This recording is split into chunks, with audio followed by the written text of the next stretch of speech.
तो चलिए आज हम बात करेंगे गुजरात में हुए 1969 के अंदर राइट, यानी गुजरात में 1969 के अंदर एक दंगा हुआ था और वो गुजरात के अंदर होने वाला आज़ादी के बाद का सबसे बड़ा दंगा था। और 1989 में जो भागलपुर की हिंसा हुई थी उससे पहले भी वो नंबर 1 पर दंगा बना रहा था, यानी वो एक बड़ा दंगा था। तो चलिए बात करते हैं 1969 के गुजरात राइट्स के बारे में।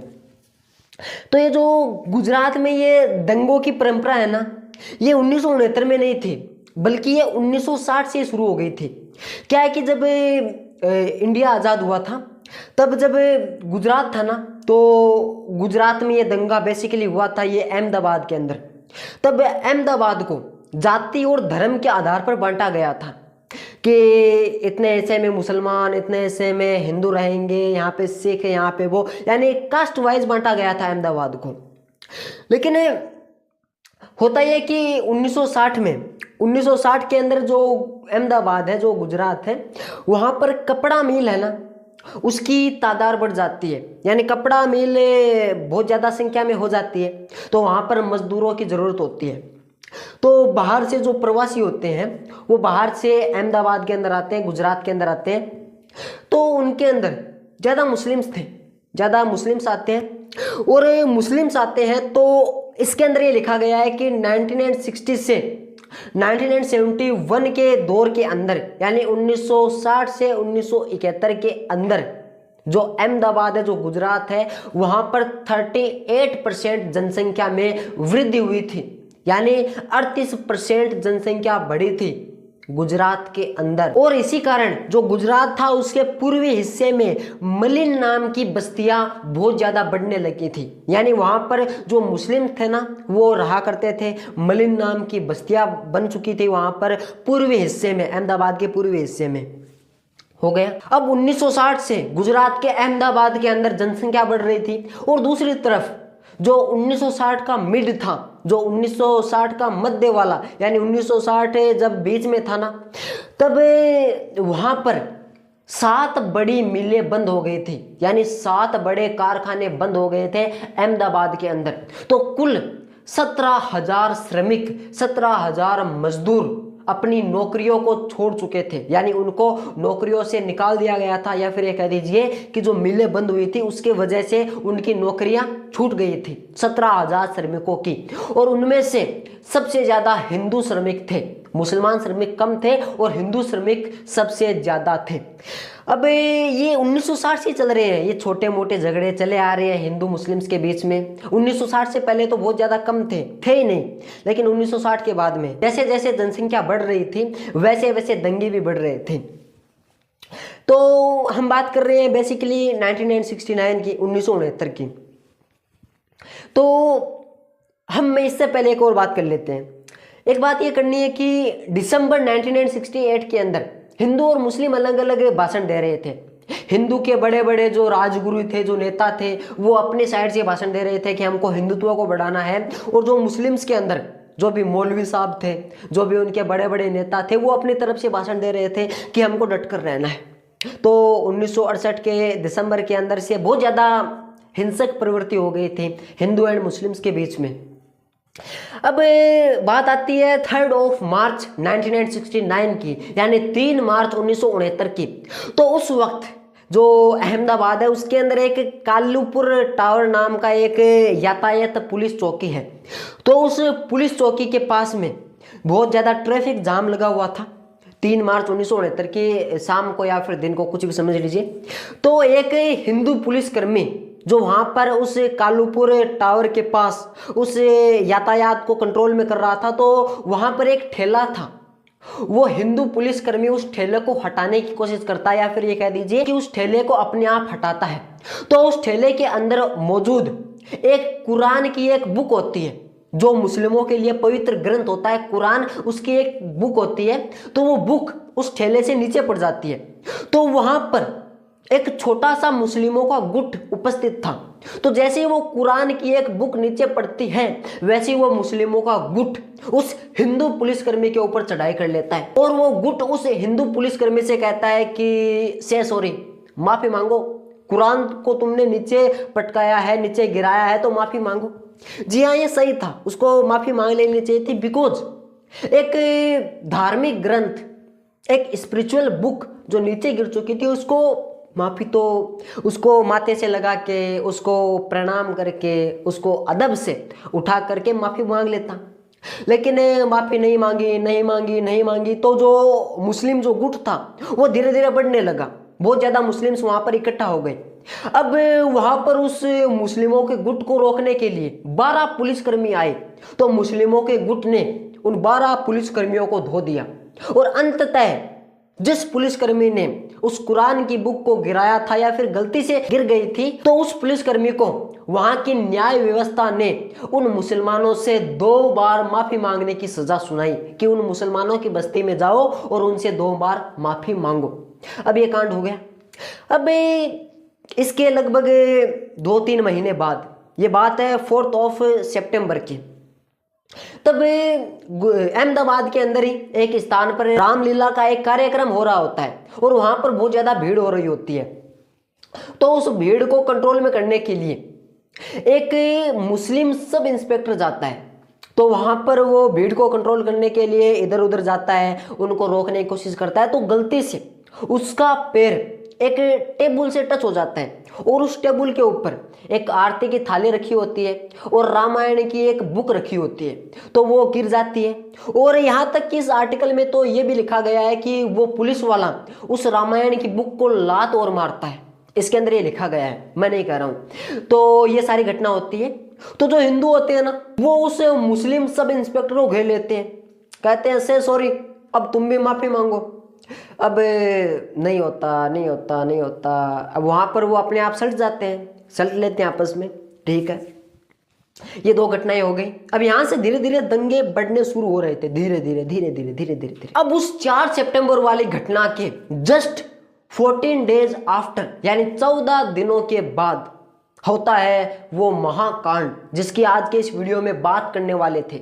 वो महान हिंसा जो 8 दिनों तक लगातार चलती है, यानी 18 सितंबर से 26 सितंबर तक वो हिंसा चलती रहती है। इतनी बड़ी हिंसा थी वो, और वो भी हिंदू और मुस्लिम्स के बीच में। तो उस हिंसा के अंदर क्या होता है, कैसे होती है, वो लाइन बाय लाइन सुनिएगा, सुनिए। तो होता यह है कि 18 सितंबर 1969 को अहमदाबाद के जमालपुर इलाके में एक सूफी संत बुखारी साहब का चिल्ला की कब्र पर स्थानीय उर्स उत्सव मनाने के लिए मुस्लिम भीड़ एकत्र हुई थी।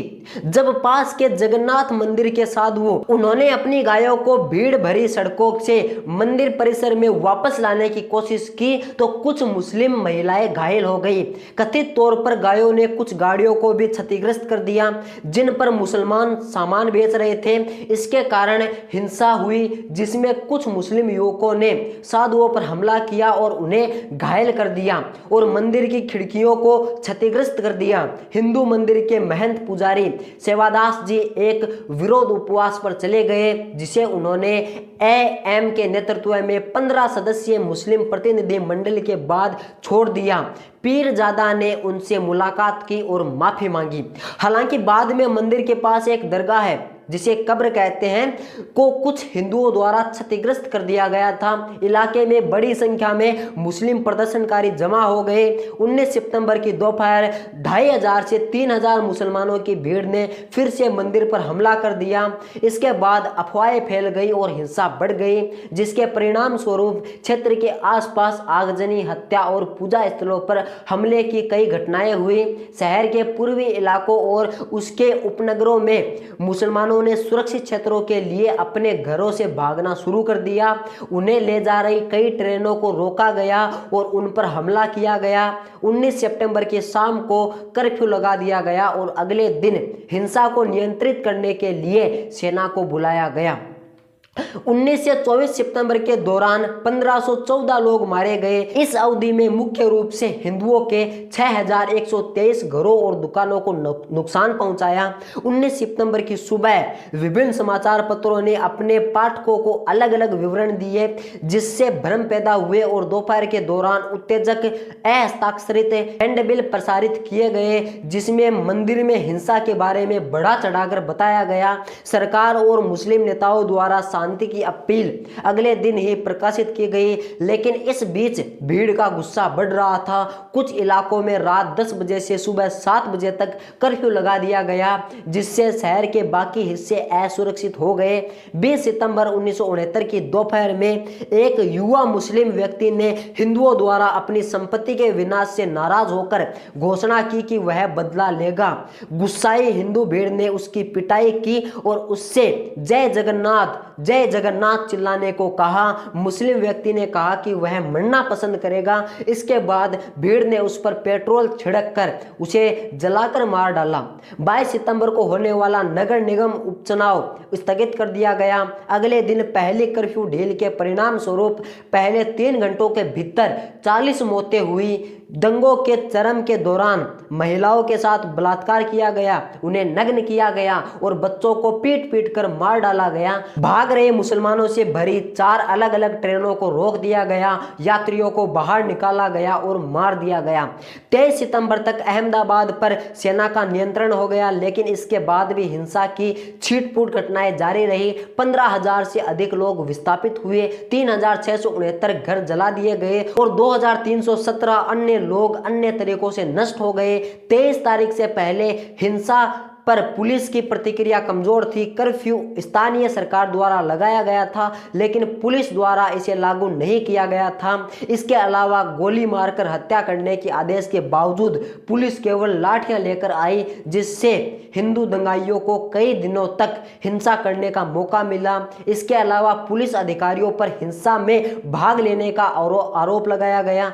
पुलिस स्टेशनों के पास 39 से अधिक मुस्लिम पूजा स्थलों को नष्ट कर दिया गया, जबकि हिंदू पूजा स्थलों को कुछ भी नहीं किया गया। दंगों की जांच के लिए कांग्रेस सरकार द्वारा गठित जस्टिस रेड्डी आयोग के अनुसार आरएसएस, हिंदू महासभा और जनसंघ जैसे हिंदू राष्ट्रवादी संगठन दंगों में शामिल थे। इस बात के सबूत थे कि भीड़ की हिंसा सुनियोजित थी। वोटिंग रोल का इस्तेमाल मुस्लिम आवासों और दुकानों को निशाना बनाने के लिए किया गया। हिंदू और हिंदू मुस्लिम भागीदारी वाली दुकानों को अकेला छोड़ दिया गया। आगजनी के लिए ईंधन कई स्थानों पर आसानी से उपलब्ध था और कुछ दंगाइयों ने कथित तौर पर अपने चेहरे को मुखौटे से ढक लिया था। तो ये सभी जो मैंने आपको अभी रीड करके सुनाया लाइन बाय लाइन, तो ये उस समय घटना हुई थी। तो घटना एक सिंपल सी थी। हुआ यह था कि एक मुस्लिमों के द्वारा एक उनके प्रसिद्ध बाबा है, उनके एक उत्सव मनाया जा रहा था उनकी कब्र के पास। तो उसी दौरान जहां पर वो उत्सव मनाया जा रहा था, उसी दौरान उसके पास एक जगन्नाथ जी का मंदिर था, वहां पर गायें थी। तो जो पुजारी थे, जो भी संत लोग थे, वो अपनी गायों को वापस ले जा रहे थे मंदिर के पास। तो उसी दौरान गायें है ना, वो भीड़ को देखकर थोड़ी भड़क गई और कई महिलाओं को नुकसान पहुंचा दिया, कई गाड़ियों को नुकसान पहुंचा दिया। इसी के विरुद्ध में मुस्लिमों ने मंदिरों पर आक्रमण किया और उसके बाद में उनके जो पुजारी थे उसके ऊपर आक्रमण किया। तो पुजारी ने फिर धरना किया, फिर मुस्लिमों ने माफी मांग ली। लेकिन अगले दिन 19 सितंबर को फिर से मुसलमानों की जो कब्र थी, जो उनके मतलब मस्जिद थी, उनके ऊपर हिंदुओं के द्वारा हमला किया गया, हिंदुओं के द्वारा। तो उस दिन हिंदुओं ने शुरुआत की और ये उस दिन से 26 सितंबर तक ये हमला ऐसे जारी रहा। और इस 8 दिन लंबे दंगे के अंदर अकॉर्डिंग टू अपने सरकार के जो आंकड़े हैं उसके अनुसार 660 लोग मारे गए, 1074 लोग घायल हुए और 48,000 से ज्यादा लोगों की संपत्ति का नाश हो गया। यानी उनके पास जो भी मनी थी, जो भी उनके पास प्रॉपर्टी थी, उसका नाश कर दिया गया। 48,000 से ज्यादा लोग थे। और जो भी अनौपचारिक रिपोर्ट्स है उसके अंदर यह दावा किया जाता है कि 2000 से अधिक लोग मारे गए थे। लेकिन अनौपचारिक तो अनौपचारिक होती है, सरकारी आंकड़े सही होते हैं। लेकिन जो मारे गए थे उनको जो पुलिस में जो रिपोर्ट की गई थी, जो 512 लोगों की मौत की रिपोर्ट की गई थी, उनमें से 430 मुस्लिम मारे गए थे। 512 में से 430 मुस्लिम मारे गए थे और इसके अंदर कुल 42 मिलियन संपत्ति का नुकसान हुआ था और इसमें से मुस्लिमों की संपत्ति थी 32 मिलियन। यानी ज्यादा संपत्ति का नुकसान भी मुस्लिमों का हुआ था और ज्यादा मारे भी मुस्लिम से गए थे। और जो भारतीय जनसंघ है वो तो इस घटना के बाद ये दावा करता है कि हमने जो 1946 के अंदर जो मुस्लिम लीग ने हमारी जो सिख और हिंदू महिलाओं के ऊपर उस मुस्लिम लीग के द्वारा हमला किया गया था, उनको बेइज्जत किया गया था, इसका बदला हमने आज उन मुसलमानों से ले लिया है। अब इक्वल मामला 1946 का बदला 1969 के अंदर, कुछ ज्यादा टाइम नहीं लग गया बदला लेने के लिए। बस एक क्वेश्चन है, ऐसे आंसर दीजिएगा कमेंट बॉक्स के अंदर यदि आपको पता हो तो। लेकिन मुझे लगता है कि कुछ लंबाई खींच दिया इस बदले को लेने के लिए। क्या मिला? आपने कोई मेडल अचीव कर लिया, गवर्नमेंट ने क्या आपको कोई सम्मान दिया? दिया क्या? नहीं दिया।